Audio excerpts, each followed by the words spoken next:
Thanks, Xiaohui. Right, good afternoon to all of you, and Happy New Year. I just want to, first of all, introduce the two EXCO members who are here with me this afternoon. On my right is Dr. Goh Hock Hwan.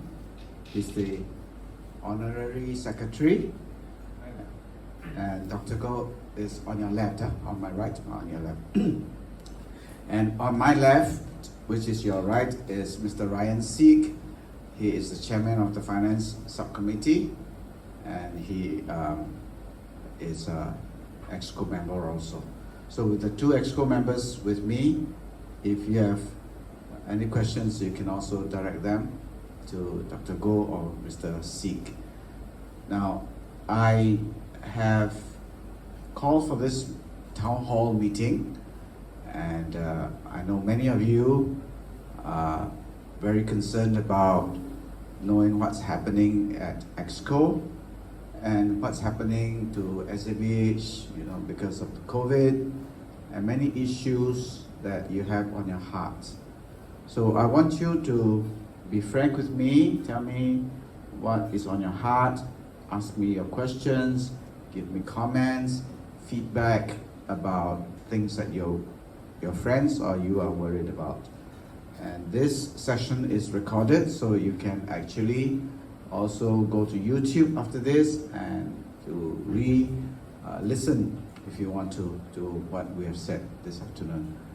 So that is just a preliminary.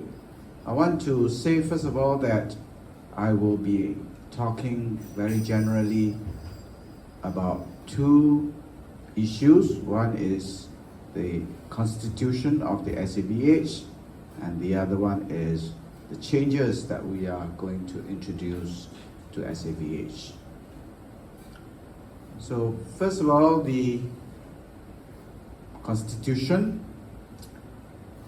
The EXCO is still discussing many things that need to be addressed. One of the issues that has arisen in recent days is some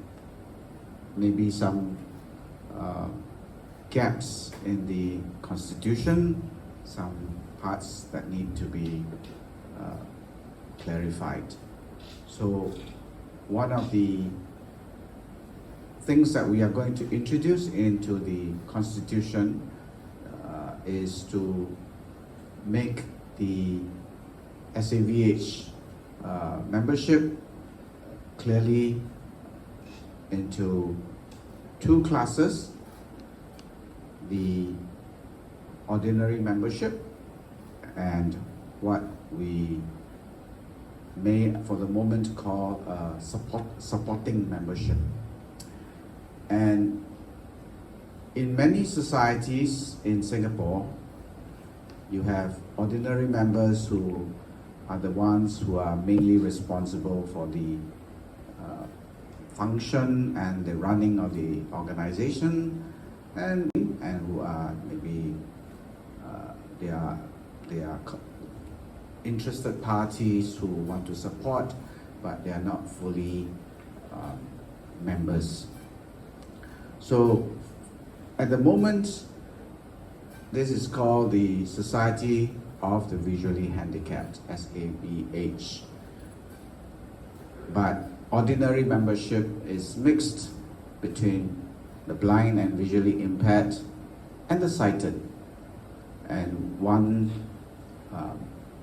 rule is, of course, there is still a majority has to be blind or visually impaired. One of the proposals is to make this really, truly 100% a society for the visually handicapped. And so SABH ordinary membership would be 100% the blind or visually impaired. So ordinary membership will be 100% blind or visually impaired. So people like myself who are sighted, we would come under the other category. We can still be members and we can still participate on ExCo and subcoms and so on, but this would be a category called supportive membership. Essentially, this actually is already taking place in SAVH because sighted members like myself, we pay more in terms of subscription fee, and the blind and the visually impaired pay less. And the majority rule is not just on membership, but on ExCo there must always be a majority of blind and visually impaired. So this would be strengthened on ExCo. We will have this more clearly done. I am proposing that we may have 15 or up to 15 ExCo members, of which 2/3, that means 10, will be blind and visually impaired, and only 5 representing the sighted, and also to support, because many of the sighted, they have got connections, they've got the money to donate, and we do want the sighted to continue to be involved with SAVH. And of course, some members who are blind, they will have sighted members of the family who would like to be supportive, and so they can continue to join the SAVH. Okay, so that will be one major change, and I want to let you know these things so that you can give me a feedback, your responses and suggestions. Now, the other major change that we would introduce and propose is a rule which has been required by the Commissioner of Charities for a long time.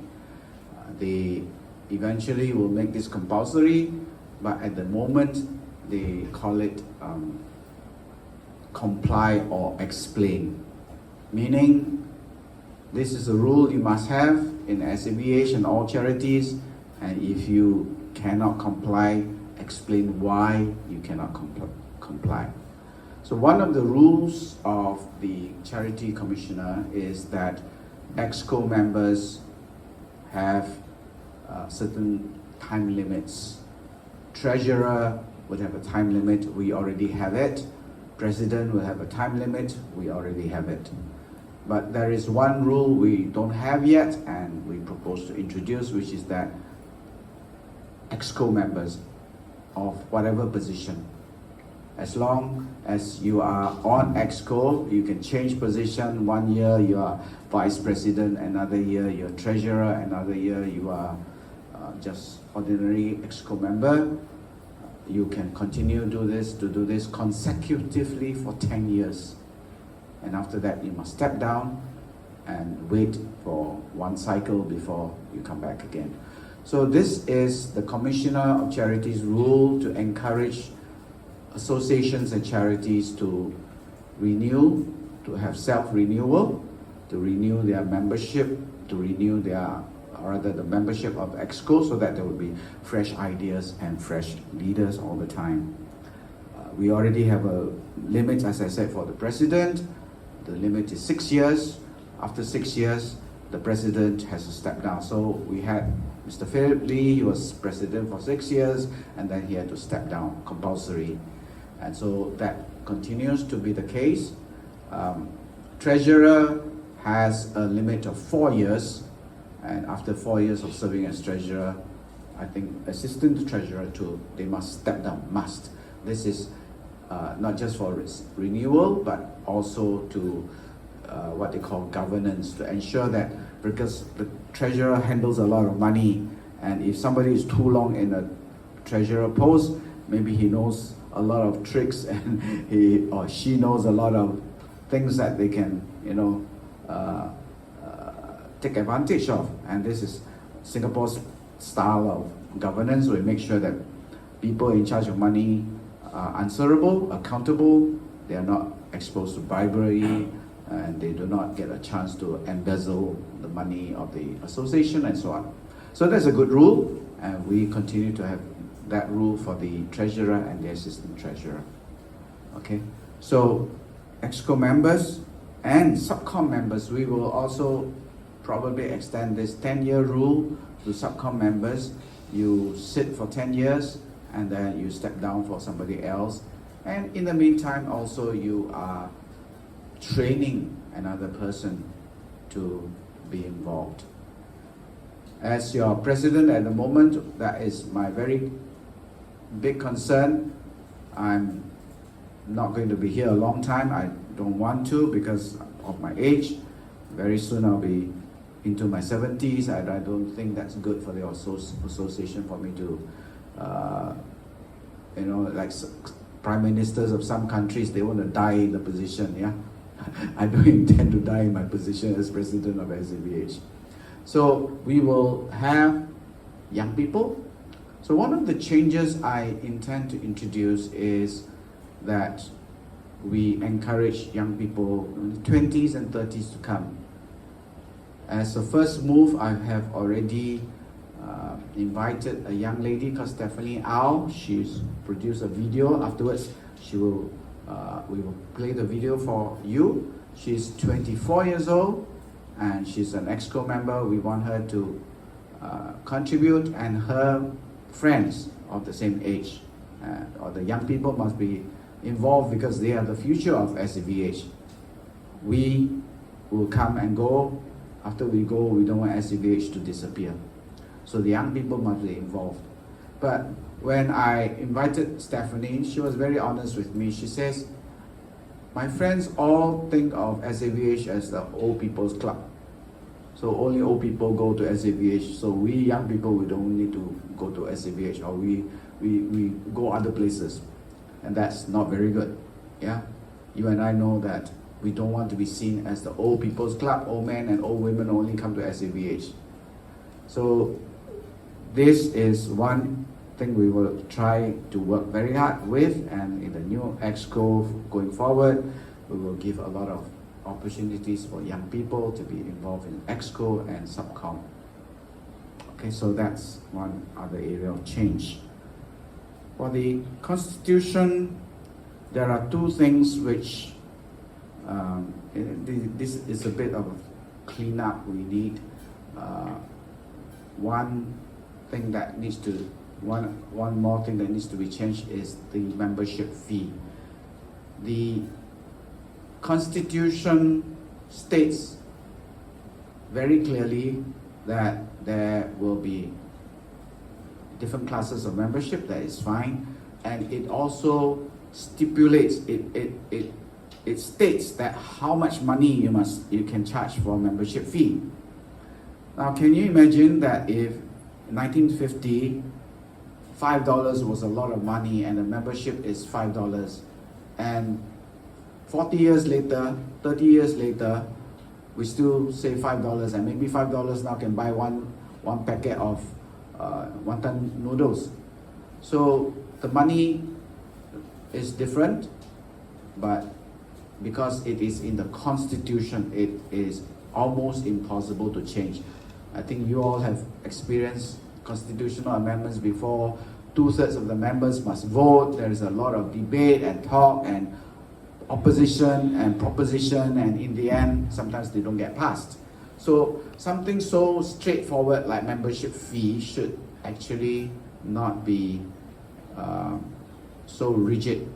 We should be able to change it by EXCO and don't need to change it by an AGM constitutional amendment every time. Even if you increase $1, we still need to fight for a constitutional change. Now, the other side of it is very interesting. Now, during this COVID period, many societies have actually waived membership fee. And the EXCO wanted to waive membership fee. But because the Constitution says you must charge $5 for the blind and $15 for the sighted, we cannot waive membership fee for the blind. It is impossible unless you change the Constitution first. So that sort of inflexibility is very difficult. And we decided, of course, to make it, we tried to be creative, but we cannot continue this forever. We decided as an EXCO that for the first 3 months of 2021, January, February, and March, we will encourage the VH to join, and You pay $5, and this is only for VH, not for the sighted members. You pay $5 and we give you $20 vouchers. So it is better than waiving, right? Because you get $15 back. Actually, you get $20 back because you can spend the $20 in the shop, or whatever shop that we give you a voucher, McDonald's or NTUC or whatever voucher you get. So that is one way, but we cannot forever be doing this. So it would be better if we had the ability to say, as an EXCO, times are bad, let's waive membership for everybody for this year, right? Instead of having to change constitution. The other thing about the constitution is it also states that for certain expenditure, the president and one other EXCO member must sign, and the limit for the signature is actually very low. I think it's $10,000, and nowadays $10,000 can't even buy you, some of the machinery that you need or equipment that you need for your purposes.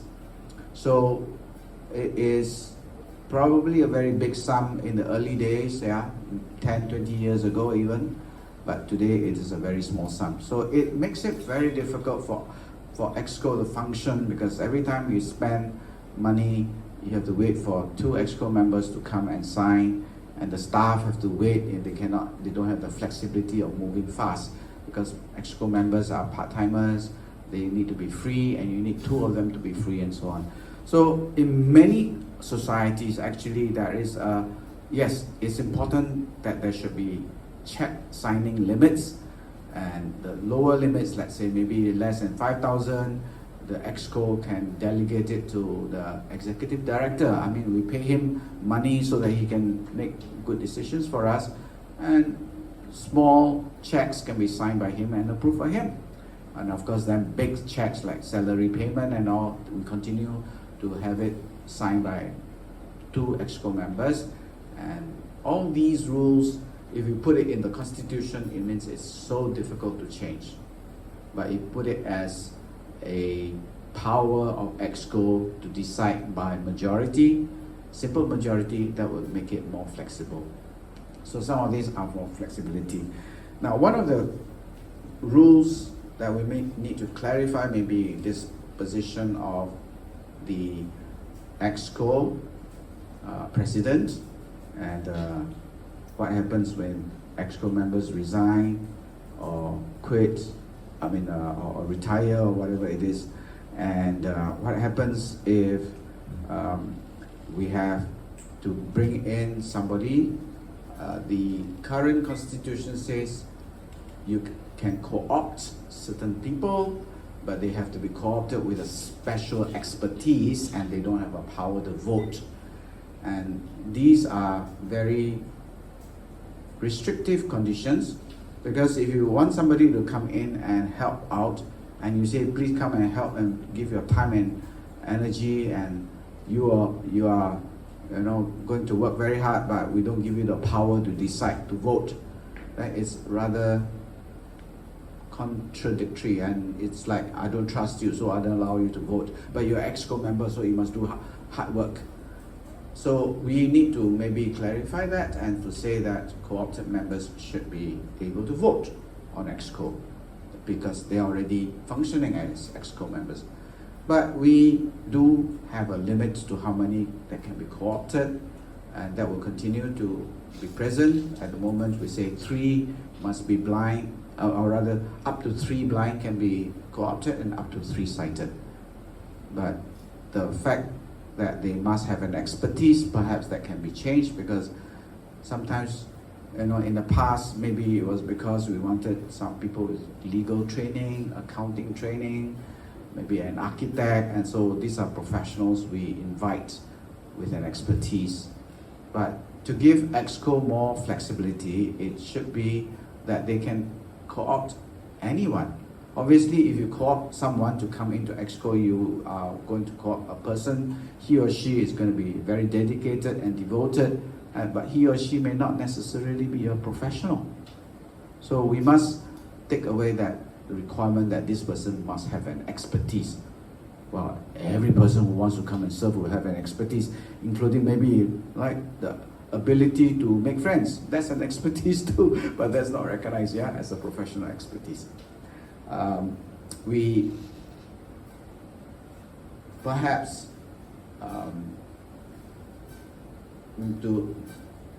to be honest with many of you, some of you know the reason, some of you don't. Our past president, Mr. Toh'S resigned, and before the AGM, we haven't got an AGM yet, so I had to come in to stand in to take over his position. So I was co-opted by the EXCO. The current constitution allows me to vote because I'm co-opted to replace a person, Mr. Chu, who was elected, and therefore he had the power to vote. But this is not clear, and we need to spell out. Also, what was not clear was that if the president resigns like this, is it automatic for the vice president to move up to become president? And the current EXCO, before I came in, they were debating this, and there was a split on EXCO, and unfortunately things got a little out of hand. So we ended up with essentially two camps on EXCO. One says the vice president must move up, and the other one said, no, our legal advisor says the vice president, there is no provision, no article in the constitution that says the vice president becomes president automatically. What the constitution says is that the vice presidents will be deputizing for the president in the absence of the president. And the legal opinion, the legal advice given to us is absence means there is a president. He's absent, maybe he's on leave, he's sick, he's overseas, but there is a president. So when the president is absent, the vice president will deputize. He's a deputy. But when there is no president, it's vacant position, how do you deputize for a ghost? There's nobody. You cannot deputize for somebody who is not just absent. It's a vacant position. There is no president at all. So because of that debate, I think we need to clarify in the constitution clearly that this idea of vice presidents being the deputy means that there is still an existing president. But the moment any position, whether treasurer or secretary, vice president, when any position is absent, when any position is vacant, because for some reason the position is, sometimes we are human beings, maybe some EXCO member passes away, right? Or migrates to another country, or whatever it is, we need to find a replacement and not just leave it vacant. And so the constitution needs to mention that. Okay, so these are some of the broad changes that we need to discuss and maybe change. I would be happy to hear your views. Nothing is written in stone. You can give your views, you can give your suggestions, you can say good, you can say bad, and we'll take that into consideration. Now, the next thing I want to talk about, and the many other things, small little amendments, we won't spend time on that. The other broad picture I want to give you is, I was invited by Professor Tommy Koh, patron of SAVH, to come and take the position to lead the current EXCO into the AGM. And after the AGM, technically by the constitution of SAVH, I cannot run for president. I cannot run for any EXCO position. The reason is, in our constitution there is an article that says that anybody who runs for EXCO must be a member for 1 year minimum. I joined on September 24th, around that, because I was invited to be the president of I joined before 24th, right? I was invited on the 24th of September to become president of SAVH. So I joined in as a member in September. And unless the next AGM is held, let's say in October 2021, I cannot run. So I will not be running if the AGM has to be held before that. And so I will be preparing a new exco. Hopefully candidates, you can run for it, you can come and volunteer. This is a society where anybody can run for membership.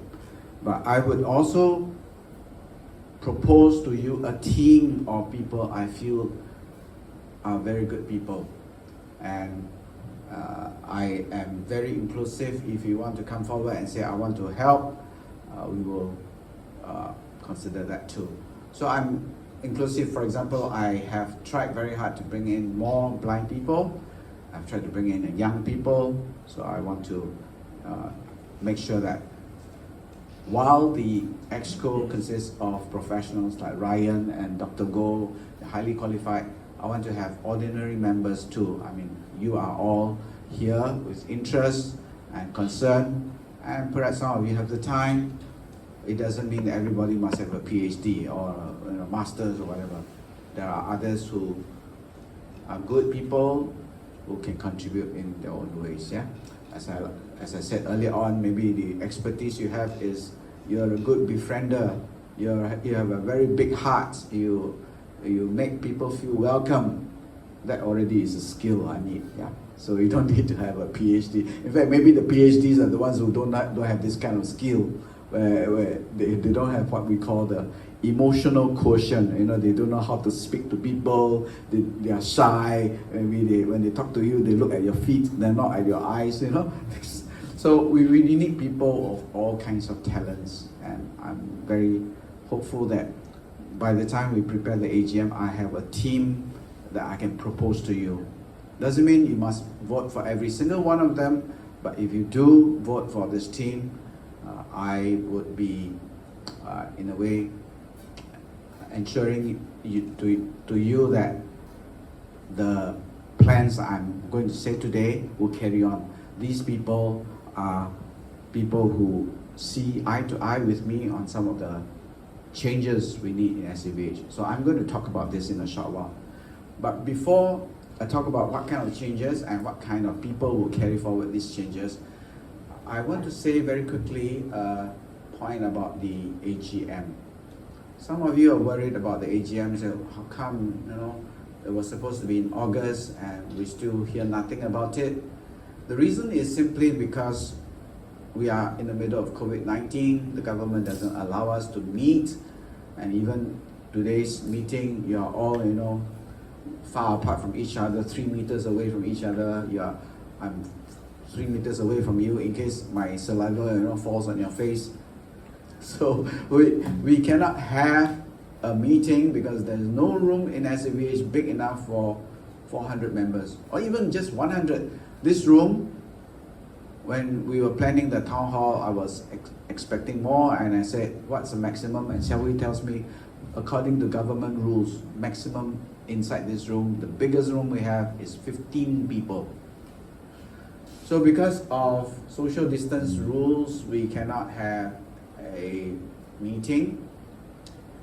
Many societies in Singapore, however, they have virtual meetings by Zoom, Microsoft Teams, whatever. Unfortunately, many of our members are not technologically savvy enough to use Zoom and Microsoft Teams or whatever. And those who can, is still not a very friendly, not a very blind-friendly technology. So it's difficult. And so if we were to have a physical meeting, we would have to wait for the COVID rules to be over, right, and allowing us. The ministry actually, to be honest with you, ministry asked us, can we have multiple sites, multiple locations for the members to meet in bubbles of 50?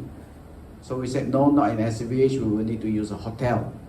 So we would need a hotel big enough, or maybe 2 or 3 hotels where we can have all our members 50 in bubbles of 50.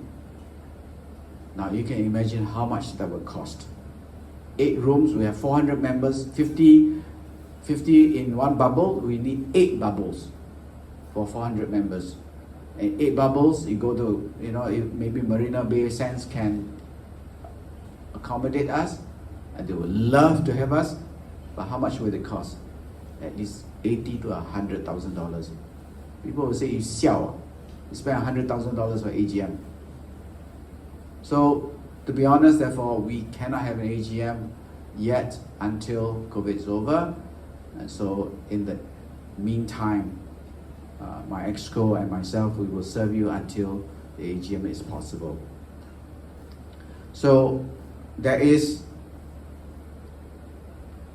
the highest possibility for physical meetings to begin again would be minimum end of this year. Why? Because the government says by the 3rd quarter, that means beginning of September, only then would most of Singapore be vaccinated.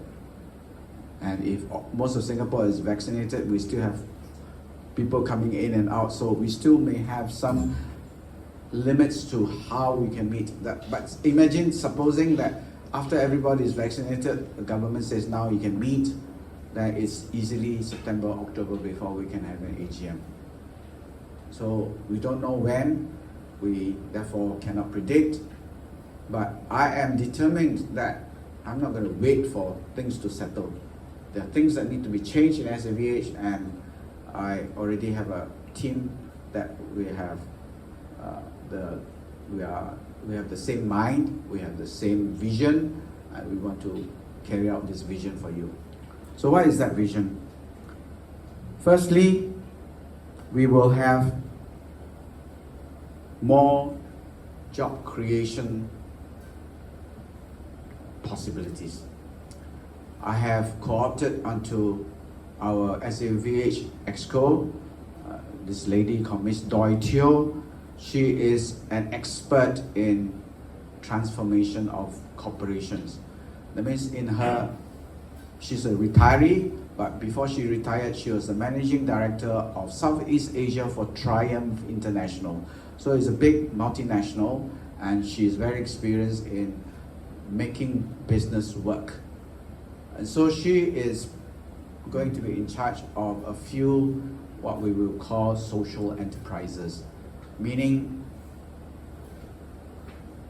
we will have certain businesses going on here, and they will be money-making businesses. They have to make money to be sustainable, and they will employ as many blind people as we can, and they will train these blind people so that they will, once they are experienced and familiar with the job, they can go out and work in regular companies. So as an example, we have a kind of a restaurant. We call it dining in the dark, but it's just like a special experience, dining experience.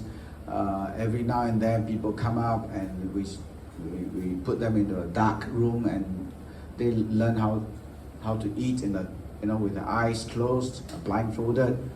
It's just an experience. And we don't even have a kitchen. The food is catered in, and the only jobs created are 10 servers perhaps serving. And I think that's very limited. We're going to have a full-blown restaurant, or maybe a hawker center, a cafe, something like that, where not only servers, but cooks, perhaps, like management, the manager. And how come we can't do it? Because we don't have a kitchen that is what they call NEA standard, National Environmental Agency. They are in charge of, you have a restaurant, you must have hygiene and safety and so on. So we will get a full proper kitchen then, that is licensed, that is properly organized, so that it has got sewage pipes and whatever that's needed. And then we can have a full-blown restaurant running maybe not 24 hours, but let's say 12 hours a day, 7 days a week. One of the proposals, however, and maybe even in addition, I went to visit this place called Dignity Kitchen. Dignity Kitchen is a hawker center.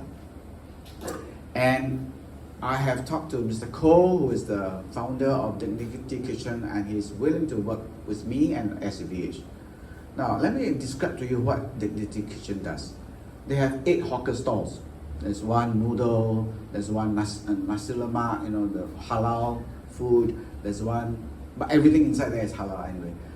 There's one coffee stall, drink stall, where you buy cakes and muffins, and they have superb muffins and coffee and tea. And then there is bao and rice, rojak, that's right. I think you've been there, There's also a rojak store and so on. And you know who runs it? Every single person in there is disabled, either blind or deaf, autistic, or they have only one arm, one leg, whatever it is. Everyone. And there is a central kitchen. Of course, they need some sighted people inside there. But if we bring this concept into SAVH, we will have automation. We have robots to do the service. We will have automatic rice frying machine. You just press one button, because all the blind and even visually impaired, you just press a button, you know which button to press, you press, and the rice will be fried by itself. It's all automated. And Mr. Cole tells me, with 8 stalls, we have 3 or 4 people in each stall. We train them for 6 months, because that's all that's needed, how to run a hawker stall for 6 months. And in 6 months, we have 20 to 30 people trained. Maybe not all blind, some will be low vision, but maybe we might need to cooperate with, SADEF, the Singapore Association for the Deaf, because they can't hear, we can't see, so we can help each other. You're my eyes, I'm your ears. So we can have partnership like that. And after 6 months of training, they know how to run a hawker stall. We will go get them a hawker stall, and they go out and run the hawker stall themselves. Team of 3 or 4. And we can have a central kitchen here in SAVH that will supply them the food that they need, that is pre-cooked perhaps, or packaged. So 20 to 30 every 6 months, train, send out. The next 6 months, another 20 to 30. Each year we can train 60 blind people, or 40 to 60 blind people to go out and run hawker stalls, or be baristas in Starbucks, in coffee joint, bread talk, whatever it is. They can do these things. So we create jobs, and we create training for them to go out and get jobs. The other thing that I am planning to bring in, I'm the chairman of a company, a listed company in Singapore, that is investing in agri-technology. That means we are growing vegetables to feed Singapore.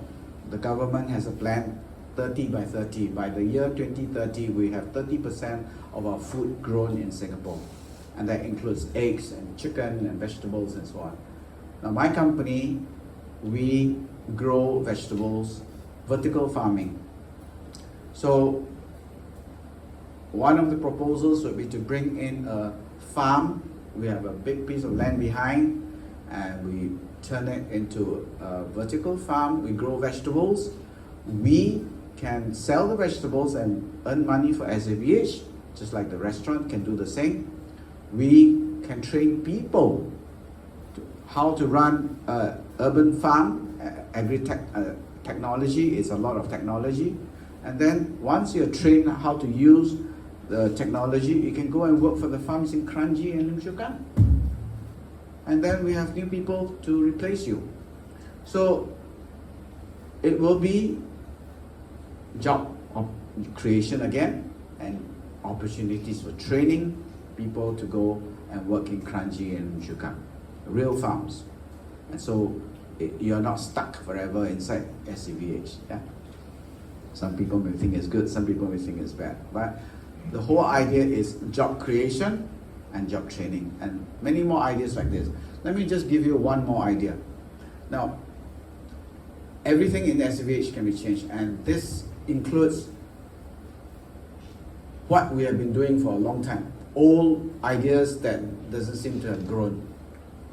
The first thing is the massage team. That's our biggest employer at the moment. We have about 55 masseurs, and it seems to be like a big job creation opportunity, but we are not making it bigger. We can make it bigger, and we should make it bigger, but we are not. Why?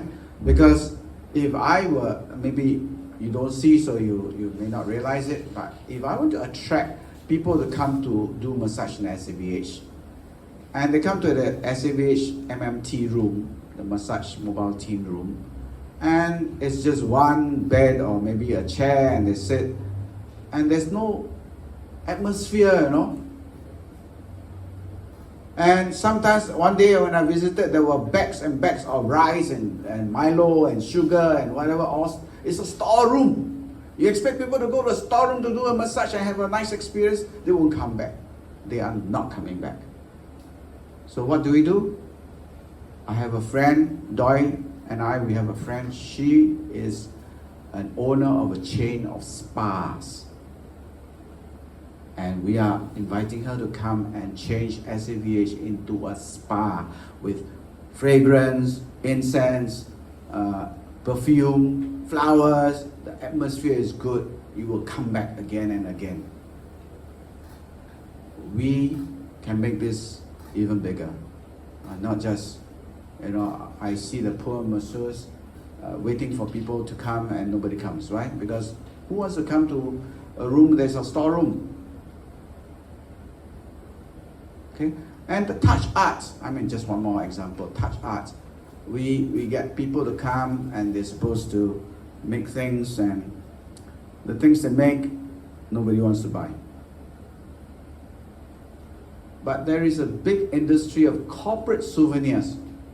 Companies, and in good times, maybe not so much in COVID, in good times, they give away things to their customers, to their the partners, corporate things like, cups and dolls and maybe placemats, things that people can use, but they put their company logo on it. It's a kind of advertisement. And can we do that? I think we should stop saying, no, we can't, we are blind. There's no such thing. It can be done and it will be done. For example, when I said that we're going to have blind cooks and blind barista, the barista is the person who makes coffee for you at Starbucks, right? And some of the sighted people, I think we can't blame them. Oh, wait, they burn their hands, how? I think those of us who are blind, we know, come on lah. I also need to cook for myself. What? I know how to do it. And we just need to give some of the blind who don't have the confidence to have the confidence. And my blind friends all tell me, MasterChef Australia, there's this lady, she's blind, okay? So let's not say we cannot do this because we are blind. So there are many things we can do, and I hope SAVH will then be a place where people will have hope and a future. And with that, I want to stop here and let you pass your comments, ask questions, or give your suggestions. But before you do that, I promised you, Stephanie, my youngest EXCO member, she's 24 years old, and she made a video specially, and those of you who can't see and hear, I give her the opportunity to speak to you through the video. Yeah, go ahead.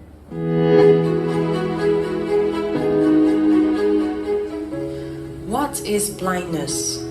Well, to me, blindness means sightless, or in other words, means our eyes are not working right. Many people who look at us often think it's the end of the world. But is it? I do not think so.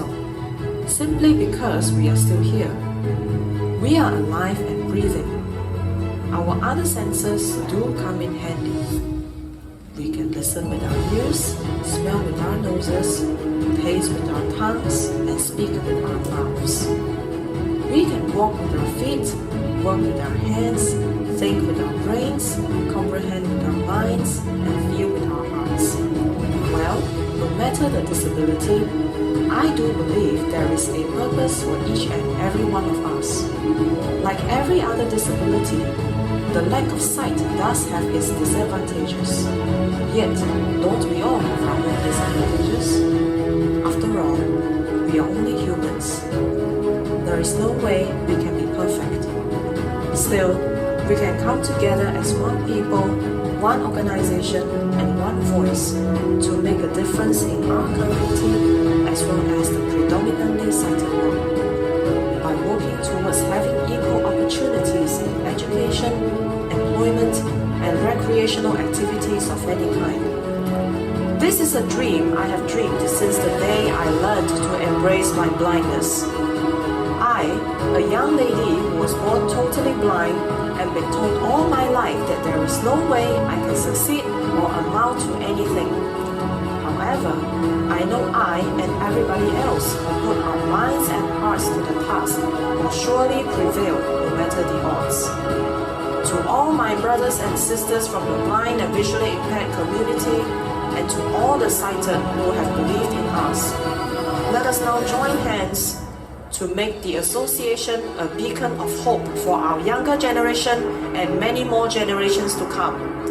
They say we will not succeed or amount to anything, but I say we will surely succeed and will amount to everything we are created to, as long as we keep the faith in our cause and work towards it. So let us start now. Stephanie is blind. She is young and she has a lot of dreams, and I've challenged her to bring her friends to come and make those dreams possible here in SABH. Stephanie won in 2019 the Go Chak Tong Enable Awards for her achievements as a young person. She is a musician and she has played on the Singapore Chinese Orchestra as a soloist. So I hope that when she comes in here, not only will she inspire other blind people to do bigger things, but we're going to have a music department. That's another change that we're going to have, that we will train people to be musicians, those with the talent. So you don't need to remain buskers on the street. Some of you are good enough to not just be buskers, but even go on a symphony orchestra, go do a concert solo, things like that, bigger things. And I hope this will be possible because we have a new team, new EXCO, who will bring all this about to achieve greater things for SABH and greater things for all our members.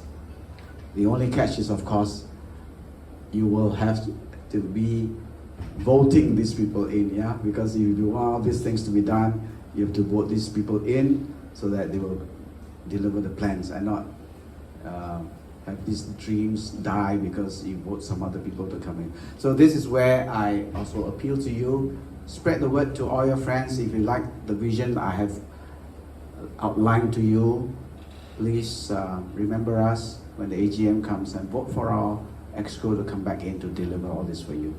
Thank you. Okay, over to you. Anyone wants to speak?